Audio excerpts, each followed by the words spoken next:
My guest today is Anne-Marie Jackson, and she is the co-founder of microlending organisation Mano Amiga and works with Casita Linda, which builds homes for families living in poverty in San Miguel de Allende in Mexico. And she also works to protest domestic violence and femicide in Mexico. In the past, she has worked with the US Department of State to promote human rights in China and other countries. And she's lived as an expat in Mexico for a decade. She's a columnist for Mexico Daily News and recently wrote a novel inspired by her life called The Broken Hummingbird. Welcome, Anne-Marie. Thank you. I am so thrilled to be with you. This is very exciting. I've never had a guest from Mexico before, so you are my first. So my first question for you is, why did you move your family to Mexico? That is a wonderful question. I first visited San Miguel over 20 years ago. My husband and I took 6 months off and backpacked all through Mexico and Central America for 6 months in the year 2000. And of all of the places we saw on that journey, San Miguel de Allende was our absolute favorite. And we dreamed that someday we would retire here. But then 10 years later, I had 2 little boys, and I left the State Department at that point. It was wonderful work. I had been very proud to do it, but it was too much travel with 2 little kids. So if I was not going to be working for a while, and my husband worked for IBM, and he was able to do remote work. They were pretty early in the whole remote work thing. So if he could work remotely, and I didn't want to work for a while, why wait until retirement? We thought we would give San Miguel a try, and we moved here with the idea that we would stay for a year. And about a month into it, we knew that year was going to be extended enormously because we'd absolutely fallen in love with this very unique, very special, absolutely gorgeous city in the middle of Mexico. They call it the Corazón de México, the heart of Mexico, because it's geographically, literally at the center of the country. We're as far from a beach as you can possibly be in Mexico, which I have nothing against beaches. Beaches are lovely, but it attracts a different kind of foreigner than a beach. It's not the spring breaker who's just going to party. It's people here who really want to be part of the art scene and the culture scene, who enjoy the gorgeous architecture and the incredible history here. So there's a really beautiful expat community here that is very well integrated into the local community. And part of that comes from nearly 100 years of expats coming to San Miguel. In the 1940s, after World War II, the American government passed the GI Bill to provide university scholarships for returning soldiers. And this very forward-thinking American who was in San Miguel at the time encouraged the government to allow these veterans to use their GI Bill benefits here in San Miguel at these 2 very famous art and language schools that had been established here. And that was the first wave of foreigners coming, but they were followed by all these other waves. The Beat Generation poets came here, lots of writers and artists followed them, so did a bunch of hippies, and then American retirees looking for a good quality of life on a budget, and then the remote work generation, which is my generation. And now there's a very well-established multi-generational community here that's well integrated, and it's just a beautiful thing. So we're very lucky to be here. I'm very pleased that you've introduced me to the city because it's not somewhere I'd ever heard of. And right. Reading the book and exploring a little bit about the city, it's it's obviously a magnet for certain people. It is. And quite an unusual place. I only know the Yucatan Peninsula because I went from Belize up to Cancun, and that was an interesting journey, but it's such a long way from where you are. We forget, I think, how big Mexico is. It's a big country, isn't it? It really is, and so diverse. There's every possible climate and every possible type of community. And I love the Yucatan as well, but it's very different from San Miguel. Yeah. So what do you like about where you live and the lifestyle that you've created? Right. Raising my kids in this bilingual, bicultural way is an incredible gift. And just being here, we were able to afford for me not to work for a while, which was the whole point in coming, that I could spend more time with my kids when they were little. They were 4 and 6 when we arrived, and now they're 16 and 18, believe it or not. And that was a gift, just to have the time with them. But then once I was here, of course, I wanted to get more involved in the community. And I first started looking for a way to give back. And I was really impressed by a particular organization called Casita Linda. They're very similar to Habitat for Humanity, if you're familiar with that organization. And they build houses for families who are living in extreme poverty. I got involved, and very soon I became extremely involved. I was the vice president of the organization for several years. And it's an amazing organization. Having a safe and secure home really changes a family's life. It enables them to keep their kids in school. It enables them to do a lot of things that they can't do when they're living in a more insecure environment. And we just celebrated our 150th housewarming, which was an incredible milestone for us. So I'm still very involved. I'm no longer the vice president of that organization, but I'm on the advisory board. And I'm also sort of the adult behind Kids for Casita Linda, which is a youth organization that supports the organization as well. And that's been a wonderful experience. And you've also set up your own microlending organization, is that right? I have, yes. Several years into my work with Casita Linda, I realized there was still another need in the community that hadn't really been met. Even when these families got homes, they still sometimes struggled if they were led by women, and a lot of these are female-led households because some of the men have gone to the States or, doing other things. So finding like stable work was also a challenge. And because a lot of these women work in the informal economy, they're not able to get loans from a regular bank. So the only option if they wanted to take out a loan to start a business was to go to what we would call payday lenders, which charge an extortionate interest rate. And so it traps people in a cycle of debt. And they really needed a better option. And I was familiar with microlending programs from my prior work with the State Department, and I knew how powerful they could be. So I got a few friends together, and in my friend's living room, we started the organization. And the first round of loans we supplied from our own personal, finances. But after that, we started fundraising. And at this point, we've done nearly 100 loans. Most of them are around 15,000 pesos, which is $750. And that's enough to really make a difference. People have started all sorts of businesses, from handicrafts to cooks to we have a psychologist, an electrician, a plumber, some florists, and my absolute favorite is a muffler mechanic who has San Miguel's only female-owned muffler shop. She's amazing. Now, you have to excuse me, what's a muffler? Oh, it's the piece on the car that makes the engine quieter. It's an important part of how a car runs, I guess. Not my area of expertise either. What's a muffler? I only know a muffler is like a scarf that you wear in the winter. Oh, that's funny. Yes. No, a very different kind of muffler. It helps a car run. Excellent. Oh, that's great. Yeah. And microlending is something that anybody can do, isn't it? Because there's a lot of online organizations where you can. There are fantastic organizations online. We did a lot of research when we were setting up the organization to see which model we wanted to follow.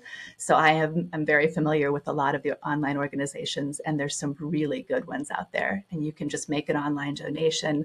They'll let you know which woman or which person you're supporting, and you can sort of follow their progress. It's very cool. Now, I hope this is all right to ask you, but obviously white saviourism is a bit of an issue. Yes. And I'm thinking, these American expats in Mexico Yes. sort of saving the world. How do Yes. you cope? What are your thoughts on that, and how do you manage that?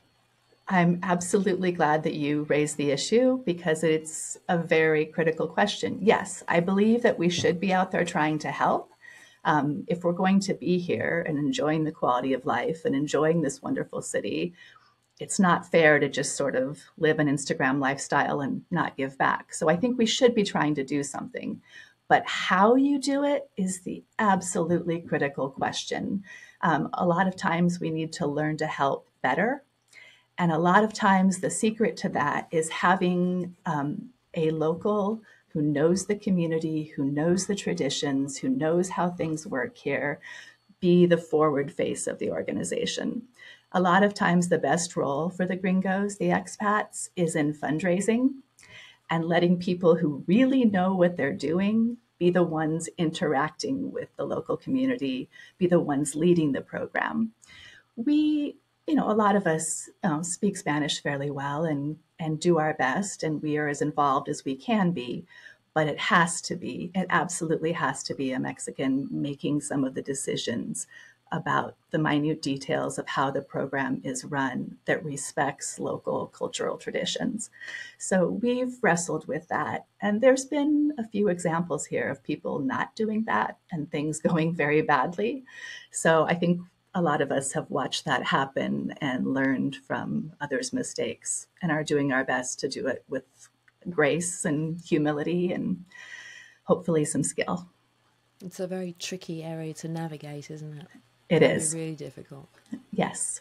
And I sort of touch on that in my book when the main character gets overly involved in this particular family's life. And she soon comes to wonder whether her bumbling efforts are causing more harm than good. Yeah. And I'm just because you're here, and I don't, often get the chance to talk to Sure. somebody in Mexico who's also American in Yes. Mexico. I would imagine you've got quite an interesting perspective on the issue of migration from Mexico to America and the problems and the issues around the border. And in fact, you've gone the other way. Yeah. So I really wanted to ask you, how do you feel about that? What are you seeing on the ground? What is the atmosphere like? Because most of us, well, certainly, I mean, I'm very far removed, but even somebody in the States is going to have a very, depending on what media outlet they read, they're going to have quite a biased view of what's going on. So I'm really interested to know what your thoughts are. It's a big and complicated theme, but it's something that I do wrestle with. It's perfectly possible here because it's really interesting. On one hand, Mexico is a perfectly first world country. People are leading, very upscale, upwardly mobile, successful, amazing lives. And it's possible as an expat to just be in that world and only see, these very successful people who are living very well. But next to that is this separate third world country. 45% of the population are still living in poverty. And although San Miguel is this world-class, gorgeous city that attracts all these tourists, it's located in Guanajuato State, which is one of the poorest states in the country. So we do have both worlds side by side here. And if you do get involved in nonprofit work, you can't help but see that. As I mentioned, a lot of the households that receive Casita Linda homes are female-led because Guanajuato has historically produced a lot of the migrants to the U.S. So some of the men just aren't here. There are certain communities that are very heavily female because a lot of the men are off working in the States trying to send money back to their families. A few years ago, there was a big uproar over caravans moving through Mexico to the U.S. border. And as you said, depending on which news outlet you listen to in the States, there was a huge uproar over that. Well, in this community, the uproar was over how are we going to collect supplies? How are we going to get them to the groups as they're moving through the country? There's not a lot of shelters and services provided for the migrants, just as a matter of economics. But there is one major shelter in Celaya, which is pretty close to San Miguel. So a lot of us were getting supplies to the shelter there. And then a couple people in this community who are my absolute heroes happened to be immigration lawyers. They were both trying to retire, but when this happened, there was sort of a call to action. And one of them filled up her VW van with a lot of supplies and drove to the border and started doing these free clinics at the border. And someone actually made a documentary about it. You can watch and see that experience. It's called Las Abogadas, the lawyers. And it really looks at all those border politics, through the eyes of these lawyers that are trying to help, but are just completely overwhelmed by the numbers. They barely have time to focus on individual cases. So at one point, one of these lawyers is standing on top of her van with a megaphone, like trying to give legal advice to the crowd. And they do this for months on end. And it was really a beautiful thing. So I've experienced that. And then I've experienced people who are completely oblivious to it and just living gorgeous, beautiful lives here. So there's both. And I think each person has to decide how involved they want to get. But it's really an unavoidable issue. There's a lot of inequality, isn't there? I'm actually doing Yes. a master's in gerontology at the moment, and I'm looking at poverty around the world in the older generation, and I've learned about the Gini coefficient, which is the measure of inequality, which I didn't know about before. Yes. And yet, obviously, if you've got, on the one hand, a lot of very wealthy people, but you've also got 45% of the people are still living in poverty. Yeah. That's pretty shocking, isn't it? That's very shocking. It is. I saw that you'd reviewed that documentary in the Mexico Daily News. That's yes. I wanted to ask you about that. So yes. Do you happen to know where we can watch that? Is it available on any of the streaming channels? I think it must be. I don't know off the top of my head, but I could send that to you after and we could put it in the comments if that would be all right. We can put it in the show notes. We'll try and find out where we can watch. So it's called Los Abogados, isn't it? Yes, it is. And it's done a tour of film festivals around the world, but I'm not sure off the top of my head which service is offering it, but I can find out. No, we'll try and find it. Excellent. Good. So I also want to ask you about China. Sure. So tell me, what were you doing in China? Well, I was working on the State Department's annual human rights reports. Because of a law that was passed in the 70s, the U.S. isn't supposed to give certain kinds of assistance, for example, military assistance or other types of assistance, if a country's human rights record isn't sufficiently good. And so every year, this particular branch of the State Department does a lot of research with people living in the country, whether they're working for nonprofits or they're opposition leaders or for whatever reason have information about the human rights climate in that country, and with our own embassies and consulates in that country. And we gather up this information and we produce an annual report, which makes us the redheaded stepchild of the State Department because we make everybody else's life so much harder. Their job is to have a good relationship with these countries. Our job is to say, no, no, no, you can't give them that assistance because of these particular human rights abuses. So it's very challenging work. I absolutely loved it for several years, and I wouldn't have left if it weren't for having 2 young children. I mostly did the work from Washington, but I did do a short stint at the consulate in Shanghai. And I relied on our consular officers who were around the country in the different consulates and the embassy in Beijing. Excellent. So when were you in Shanghai? Oh, goodness. That would have been 2003. I was there in 1980. Wow. Wow. What were you doing? That was very early days. I know. Yeah. I was studying. Fantastic. Studying Chinese. Yeah. What a cool experience. Yeah. So it would have been very different in the 2000s. But yeah, Yes. I was there in 1985. Crazy, And I think crazy it's time. very different now. It's Oh talk yeah. about a society that has changed rapidly. Wow. And But you and there's, I don't know about you, but I was certainly hoping that it would get better on the human rights front, and it yes. hasn't. It seems to be getting No, worse. there was this assumption that as they opened up economically, that the Yeah, political openness would just follow and the human rights situation and would it didn't. resolve itself. Oh my goodness, no. It Under went this back the latest other premiere, way. we're going backwards. Yeah. No, Mm, it's very sad to see. very sad to see.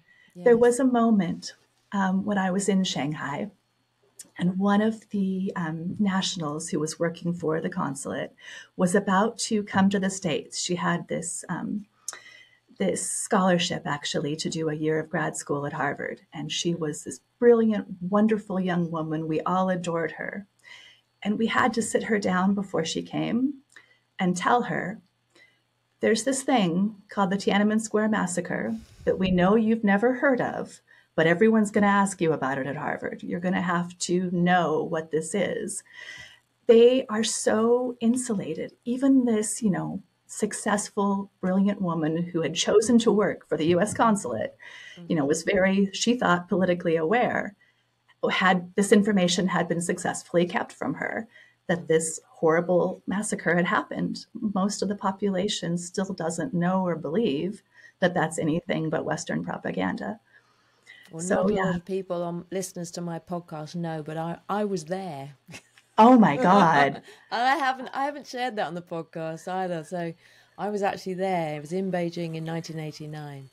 Wow, honey, what an experience. I would Yes. love to talk to you about that offline. But Wow. that was, yeah, that was I was a student again. I was a British student Yes, in Beijing at the time, and as a student, students do what students did, and that's what we were out exactly. there with our banners, you know. Exactly. As you should have been, and how fantastic. Everybody But there, yeah. I It was hope you a left before things got too it was a s- scary.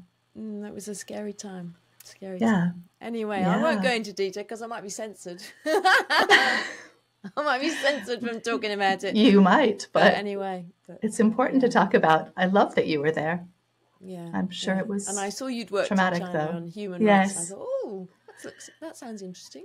we have to talk about that. Yeah, and the weirdest thing is as well. So I did my degree in Chinese and Okay. Spanish. Wow. I Who know, does that? I know. So you came across my radar and thought, I want to talk to this woman. I've got to talk to this woman. She's living in Mexico, and I love the Yes, Mexican accent because I grew it's up. gorgeous. Well, I tried to learn Castilian Spanish out of Spain, Okay. and they speak too fast, and I can't understand them. And then I moved to New York, and one of my Yes. closest friends was Mexican. Hola, Victoria, Okay. and if she's listening, and. She spoke to me in Mexican Spanish, and it's such a lovely form of Spanish, and it's so It easy really to is. understand. And so that was wonderful. Yeah, I'm completely biased, of course, but I think it's gorgeous. it is good. And Mexican yes, Spanish is the best. I think it really yes, is the best. Sorry, yes. everybody else that's listening. Speak We love all Spanish to Spanish, me. but there is something special Yeah, about Mexican Spanish. there is. But I've never met anyone who focused on Chinese and Spanish. What an Oh, interesting there you go. combination. Yeah, there aren't a lot of us out there. And No. when I did it, I started in 1984. There were only two places in the UK where I could do it Okay. at university level. Yeah, so Wow. it's changed now. Very different now. They teach Chinese in schools now here, Yeah. and and obviously lots of Spanish. But then Yes. that was the only place. Yeah. We've come a So long way, I think. we have come a long way. So anyway, that's sharing about my little experience. But anyway, so let's go Not back so to little. you. Sure. So why do you believe so strongly in volunteerism?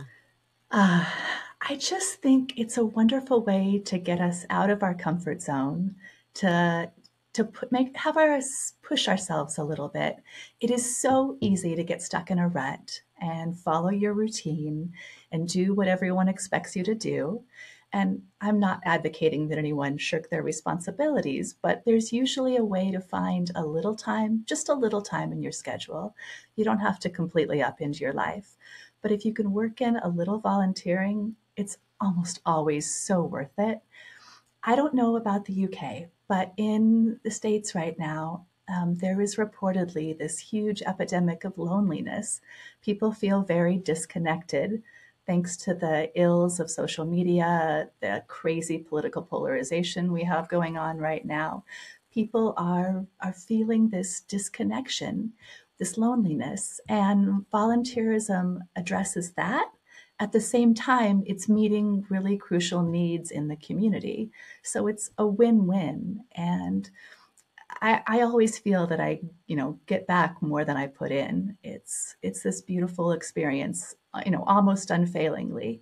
So I highly encourage anyone who can to find that little time in your schedule and go for it. Here in San Miguel is kind of an extreme example. There are over 100 very well respected, very highly functioning nonprofits, and the majority of them are founded and funded by Americans because it's their way to give back. And that tradition of nonprofits wasn't as much a part of Mexican culture. Mexicans are very generous in other ways. They take care of the family, and the family is defined very broadly. It's the entire extended family, it's close friends, it can be the whole community, and you take care of those people. So, there's no lack of generosity. It's an incredibly generous and warm and welcoming culture. But that nonprofit tradition is more of an American thing. But it's been really instituted very strongly here because there have been several generations of Americans living here. And it's done wonders for, a lot of social ills in the community. So it's something that we can be proud of for all of the not so great things about our society. The volunteerism is a good one. Yeah. And I think it's really helpful in midlife as well. I know it completely changed my perception of me as I went into sort of my midlife years and going into menopause and getting all of that and wondering, what was my value, what was my worth. I started doing a bit of volunteering here, there, just a little bit here and there. I started off working for a climate charity, and I was doing their PR for them. And then slowly I moved into reading in schools. And just as you say, those little initiatives made me feel so much better about who I was and what I was. And my, really improved my sense of identity because I was able to give back and do something. So yes, I agree. I think it's great for mental health, and it's definitely good for connecting and, getting away from that sense of isolation. Yeah. I absolutely agree. And sometimes it can even be, when you mentioned the midlife years, it can even be part of a transition. A lot of us do a career change or make some big change in our life at that point. And if volunteerism is a part of that, it can sort of smooth the way. Perhaps you build skills through volunteering that you're then going to use in this new career, or you make connections through volunteering that are helpful to you. It's really, you get as much as you give. You really do. Yeah. So tell us a little bit as well about the Healing Words Project. What's that? I include that at the end of my book because it's related to the themes of the story. The Healing Words Project is a project of a dear artist friend of mine, Kate Van Doren, and she started it in March 2020 when here in Mexico there was a huge nationwide protest against domestic violence and femicide. There is a bit of an epidemic of femicide here. And so this protest started, and there were huge demonstrations in lots of different cities, including San Miguel. And Kate went out and wrote slogans from the movement on women's bodies, Yo sí te creo, or Ni una más. And she wrote them on women's chests and arms and then took pictures of them. And it was part of her way to contribute to this movement. At the same time, I was with a women's organization called Ser Mujer that was doing a flash mob for International Women's Day. And so we put the two things together. Ser Mujer looked up the names and ages of all the women just in our state of Guanajuato who had been killed by their partners in the previous year. And Kate wrote those names and ages on our bodies. And then when we did the flash mob, we were wearing them. And she took pictures of that. And that kind of went viral. And after that, women and girls were just coming up to her on the street wanting to be a part of it. So whether it was information about victims or just empowering slogans from the movement, she ended up documenting hundreds and hundreds of women. And the project just sort of took on a life of its own. And she's now working to raise awareness of those issues worldwide, not just in Mexico. So I included it at the end of the book so people could reach out to her if they wanted to be part of it or wanted to support it. And why is this such an issue in Mexico? Oh, that's $1 million question. Whether it's sort of the macho aspect of the culture, whether it's the religious patriarchy, whether it's the poverty, for whatever sociological reason, there's just a high incidence here. But I also think there's a pretty high incidence of domestic violence in most societies, sadly. I don't think very many societies have gotten past it yet. It's still all too prevalent all around the world. So it's something that we need to talk about and share resources and share information and support anyone who might be going through it. Yeah, we have a long way to go, don't we? Yes, we do. Yes, we do. It can be still such a challenge, just being a woman. Exactly. We've come so far. We absolutely have. There's no denying that, but we still have far to go. Mexico's about to elect their first female president this spring, however. The two leading candidates are both women. So we will have, yes. I did not know that. Yes. How interesting. Wow. Yes. They're beating the US and they're beating a lot of countries. Yeah. And both of the two candidates are quite impressive. There's one from Morena. She's got a PhD in physics. She has a huge environmental background. She'll be amazing.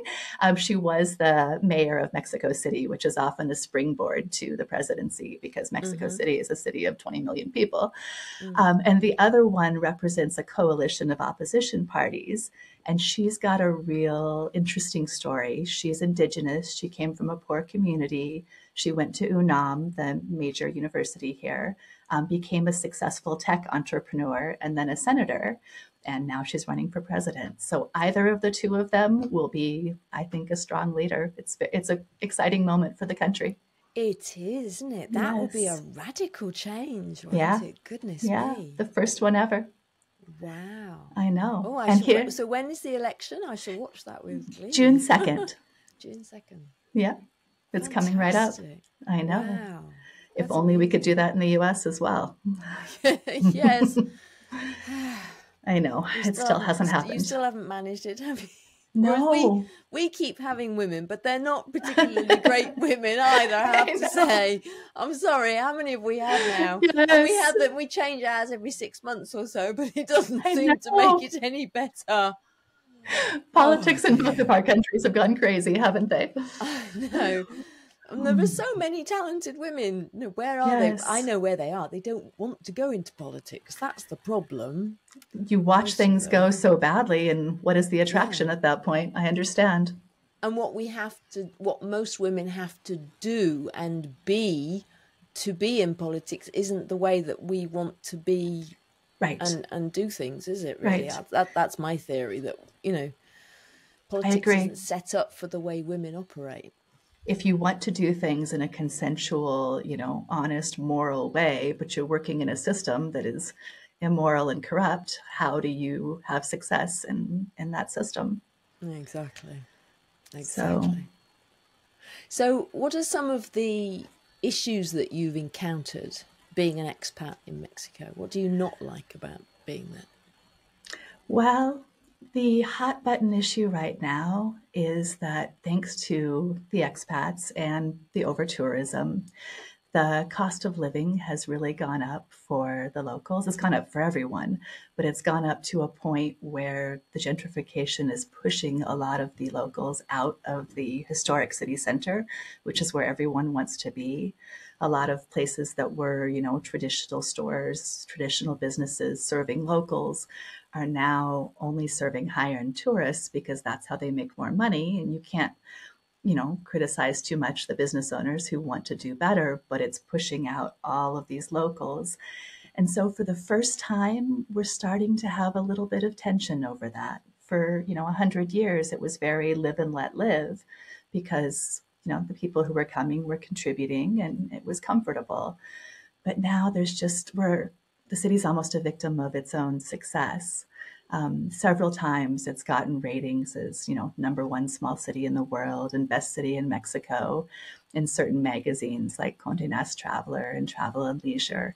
And it's brought all this attention, even more tourism, even more people moving here. And because of that, there's just the little first hints of some tension, of some, a little bit of a backlash because it's changing the way of life for people who've lived here for generations. And I think that happens a lot of places, but when it happens in your own backyard, it starts to feel uncomfortable a little bit. So that's sad. I wrote about it for Mexico News Daily a few months ago on gentrification and inequality here in San Miguel. And that article got more responses than everything else I've ever written for the paper combined because it's such a sensitive topic and nobody really has an answer. Yeah, it's very, very difficult, isn't it? Mm-hmm. And and you can't row back either. That's the thing. That once you've gone to that stage, you can't get back. It's really hard to put the genie back in the bottle. Yes. Yeah. Yeah. People talk about maybe some restrictions on Airbnb. Some people have even floated like having a dual price scheme. Apparently there's a little town in the Yucatan that has actually instituted local prices and tourist prices. And I don't think that would ever be taken up here, but it's an idea. At least it's a proposal. Sounds like China. That's when I lived in China, I had foreigner prices, and they were, oh my goodness. Mm-hmm. I had, when I first went, we had foreigner money. We couldn't even have the local money. We had foreign money, and so they could track everything you bought. As a local student, I was allowed to use local money, but I had to have a card giving me permission to use the local money. Otherwise, naughty. And some people would not accept it. They would see my face and they would just not accept the local money, even though I was there with my card saying, I'm a student. I get my stipend in local money. So please, can I spend my local money? Yeah. What an experience you had. Yeah, it was good. But so that worries me, like having different prices, because then it just becomes, it's like that's the start of a caste system, isn't it? Yes, and nobody wants that. And some people point out that some of the expats actually are living on a budget as well. And some of the tourists are, very wealthy Mexicans from other part of the country. So it really wasn't fair to do it by nationality, but how would you do it by income? How would you screen someone by income? It doesn't seem practical here. I don't think that would ever happen here. The one place where they're doing it is this little town where it's very much people get off the cruise ships. So it's very clear who lives there, who doesn't. And it seems more manageable there. I don't think it would work here, but something needs to be done here to support people who've, always been able to live their lives in the city center. System of grants might work better, mightn't it? Yeah, some income support for those who need it. They're floating ideas, but as of this point, nothing's really been done. So what made you write your book, and what were the challenges that you faced writing it? Well, writing has always been part of my career, whether it's, for the State Department or for some nonprofits I've worked for. But the shift to creative writing didn't happen till I was here. And I think it was just being in this very creative ambiance where half the people around me seemed to be artists or writers or creatives of some type. It sort of opened up the possibility to me. And the book actually started as a memoir. And then I found that limiting. I needed to protect some people that were close to me. I didn't want to do it as a memoir after a while. So I switched to fiction. And that was so liberating because then anything could happen. And I changed everyone's name and I invented people and I folded characters together. And it took on a life of its own as fiction. as the characters, as they do, took on lives of their own. And it went off in other directions and was really still a powerful experience for me. However, there was still some of the therapeutic benefits that had been there when I was doing it, specifically as a memoir. Those were retained, even though it had shifted to fiction. And it was a wonderful process, and I can feel the next one bubbling up now, and I can't wait to get started. Excellent. So do you consider yourself a novelist now, do you? I do. That was my midlife shift for sure. Excellent.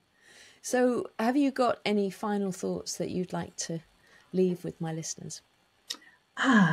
Well, I would encourage them, if they have any interest, to check out the websites for the nonprofits that we've talked about today, Casita Linda and Mano Amiga, and the Healing Words Project as well. It's possible to get involved in that.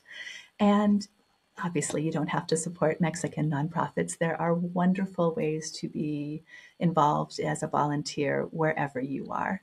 And it really will be a wonderful aspect of your life. And I would encourage everyone who's not already doing it to find a way and reap those benefits.